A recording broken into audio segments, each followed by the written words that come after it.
자, 나노코박스의 안정 면역성 실험 결과가 나왔다는 기사가 있어서 한번 살펴보려고 합니다. 더 란셋 게시글에 주명이 됐죠. 이거 살펴보고, 핀포인트의 출처입니다.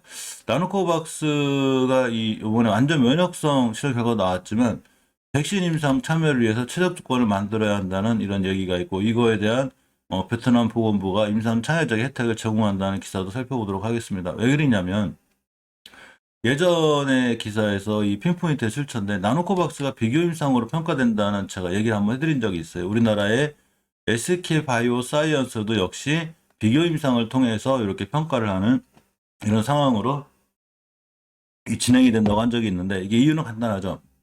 말 그대로 백신 임상 참여를 할 수 있는 이런 이 사람들을 많이 못 구하다 보니까 결국 임상실험 참가자들이 너무 적다 보니까 어쩔 수 없이 비교 임상을 택하는 경우가 많고 더 수월하다는 얘기죠.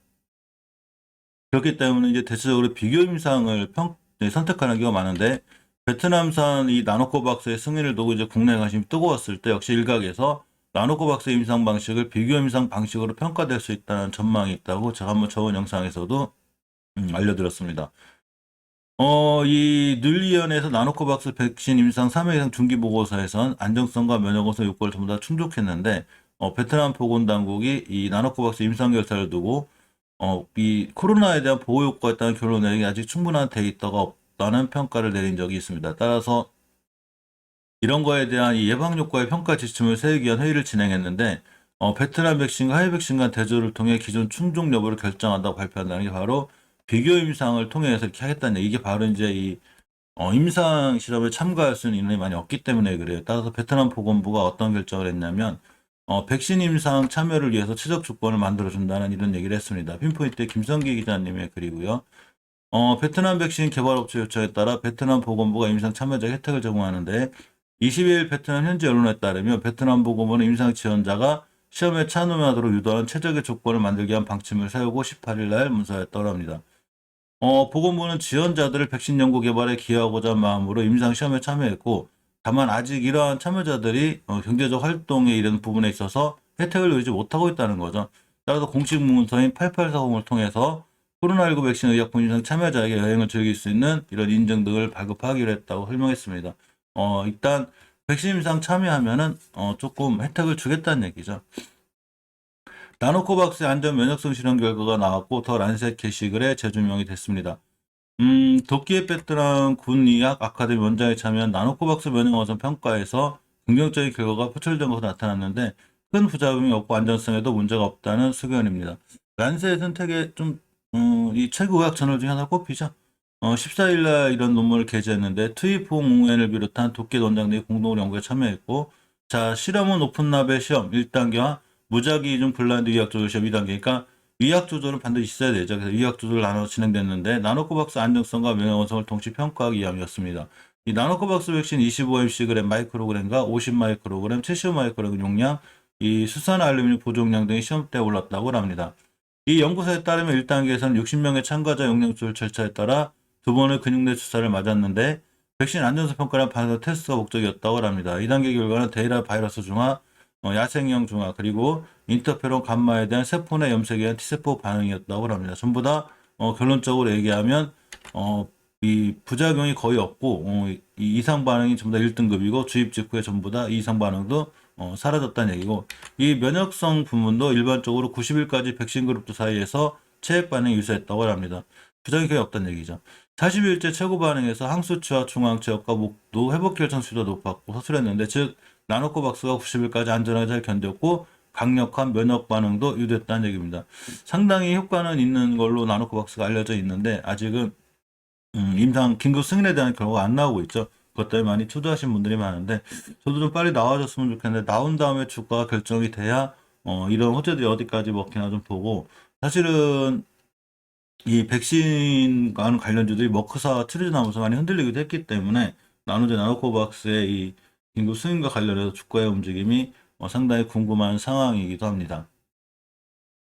3분기 전일 미국 시장을 보면 3분기 기업 실적에 대한 호조가 좀 있죠. 다우산업이 0.1%면서 상황 최고치를 마감했고 나스닥은 약간 조정을 받았습니다. 잘 올라오다가 조정권에 있고 S&P 500도 역시 잘 올라오다가 조정권에 들어섰습니다.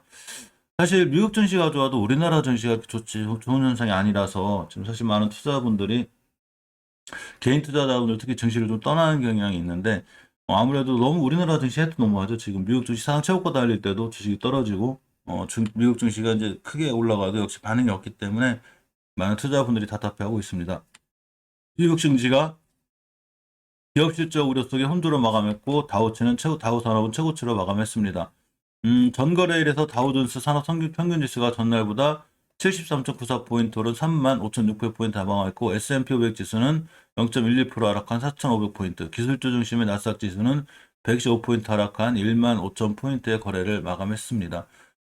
이 S&P 500 지수가 전날 산업 최고치로 마감한 데 따른 차익 실현 매물과 또 주요 기술주 약세 등에 이제 하락했고, 나스닥은 역시 기술주 중심의 나스닥 지수다 보니까 역시 어느 정도 또 페이스북이라든가 이 소셜미디어 기업들의 우려가 커지면서 하락했는데, 사실 미국 증시가 좋았을 때 우리나라 증시가 좋았으면 좀 이렇게 큰 기대를 하는데, 그래서 미국 증시하고 좀 따로 움직이는 그런 현상이 생기고 있습니다. 현재 어린이들은 아직 백신을 맞지 않고 있죠. 지금 아무래도 이제 어른들에 비해서 많은 이 면역성이 떨어지다 보니까 맞추지 않고 있는데, 이 KBS 기사의 출처를 보면 파우치가 내달 초 미국 내에서 5세에서 11세 어린이 백신도 접종이 가능할 거라는 얘기가 있습니다. 미국의 전염병 권위자인 앤서니 파우치 국립알레르기 전염병연구소장이 11월 초에는 미국의 5세에서 11세 어린이도 코로나19 백신 접종이 가능할 거라는 전망을 내놨고, 현지 시간으로 24일 ABC 방송에 출연해서 모든 게 잘 진행돼 CDC 접종 승인과 공고를 받을 수 있다면 11월 첫 주나 둘째 주에 5세에서 11세 어린이들이 백신을 맞을 수 있을 것이라고 밝혔습니다. 자, 앞서 화이자가 이제 지난 20일 FDA에 제출한 자료를 통해 독일 바이오엔텍과 함께 개발한 백신이 5세에서 11세를 대상으로 90.7%의 높은 예방 효과를 보였다고 밝혔습니다.